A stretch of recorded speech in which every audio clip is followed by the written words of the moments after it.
If you wouldn't mind, would you talk about maybe your top three priorities as if you were the first district congressman? Well, if I'm elected congressman, my top three priorities, I guess to be said, are jobs, jobs, and jobs. But it's certainly jobs and the economy. Uh, I'm very concerned about the healthcare situation in North Mississippi. And I'm always concerned about education. I'm a strong proponent of the public education system here. I said earlier today that I may be one of the largest cheerleaders around for the community college system. Great. Well, in the nation, there's a lot of talk whether we're either in a recession or close to it. What do you believe the role of Congress is in improving the economy?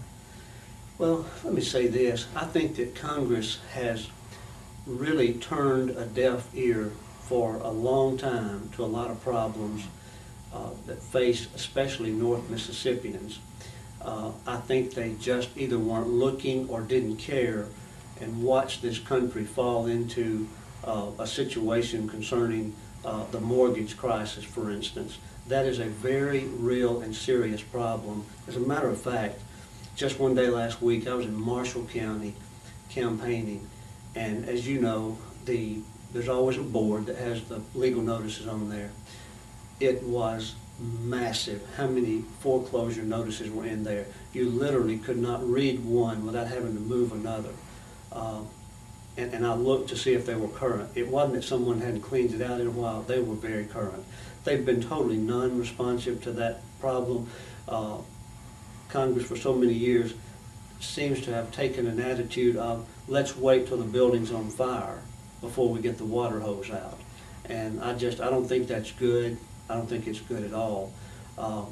As I said earlier, I am a small business person. Tammy and I, my wife and I, employ over 100 people. We meet a payroll every other Friday. I think more should be done to help small businesses instead of helping big business. This administration, the most recent few sessions of Congress, have just doled out just huge sums of money subsidizing big oil. We don't need to be subsidizing big oil. We need to be helping middle-class families. That's right. Thank you. What's your overall assessment of the war on terrorism so far, and how would you rate its effectiveness? I wish I could tell you that I think it has been more effective. However, I do appreciate everything that's been done, and I think, quite frankly, my hat's off to folks in both parties, at least for giving an effort and at least trying. And certainly, let me say this, I think we've made progress. I do think we've made progress.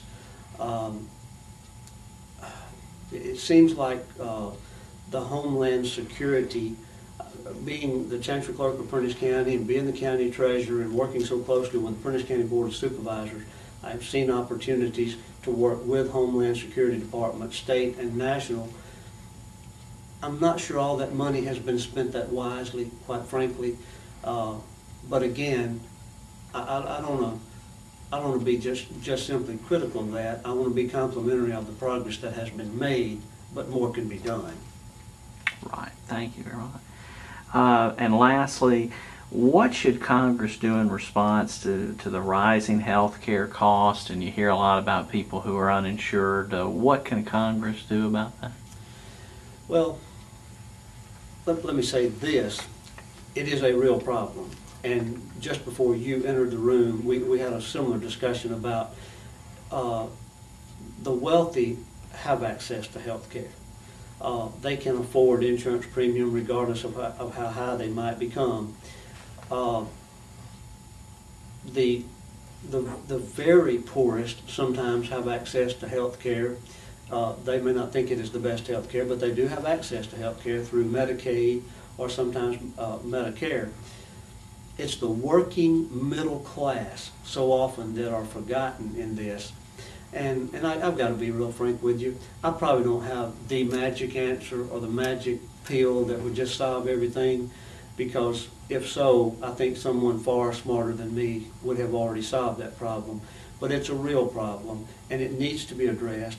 I'm willing to sit down at the table with people of both sides of the aisle, Republicans, Democrats alike.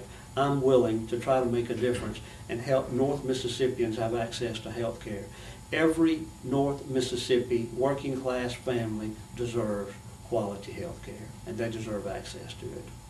Well, thank you very much. Appreciate your time. Thank you very much.